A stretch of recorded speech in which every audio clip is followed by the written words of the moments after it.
ఏం చేయలేం. తన ఆత్మ శాంతి చెందుతుందా లేదా అన్నది తన చేతుల్లోనే ఉంది. దానికి మనం ఏమీ చేయలేం.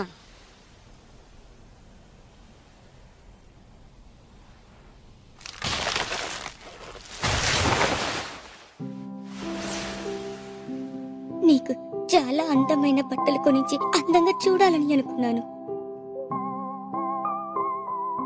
చివరి వరకు నీతో నేను కలిసి బతకాలని అనుకున్నాను.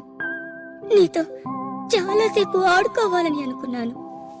ఒకవేళ నువ్వు నా కూతురిగా పుట్టి ఉండకపోయింటే ఈ పాటికి నువ్వు సంతోషంగా ఉండేదానివి.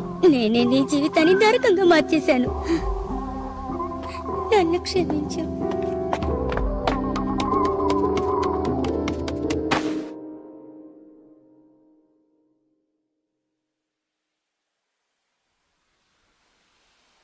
నాకు మీరంటే చాలా ఇష్టం అమ్మా.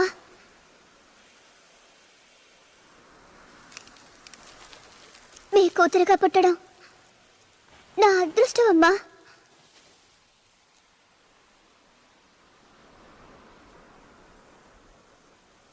ఇకపై మిమ్మల్ని ఎవరూ ఏ విధంగానూ గాయపరచకూడదు. మీ ఆత్మకి శాంతి దొరకాలమ్మా.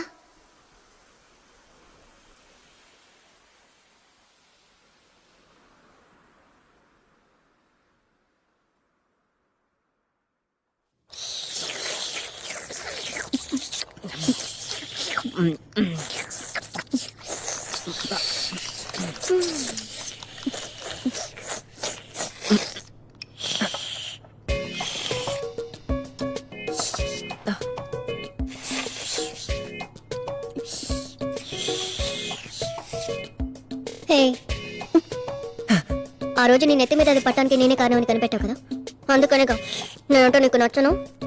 నువ్వు ఆ రోజు అలా మాట్లాడావని నేను వివరిస్తాను. నాకు నేను శత్రువుగా ఉండాలని ఆశయం లేదు. ఆ రోజు కాస్త ఓవర్గానే చేశాను. I'm sorry. ఆ రోజు వాడిని ఎగతాళి చేశావుగా, అందుకు నువ్వు కూడా వాడిని ఇప్పుడు సారీ అడుగు. అప్పుడు ఇద్దరికి చెల్లుకు చెల్లవుతుంది.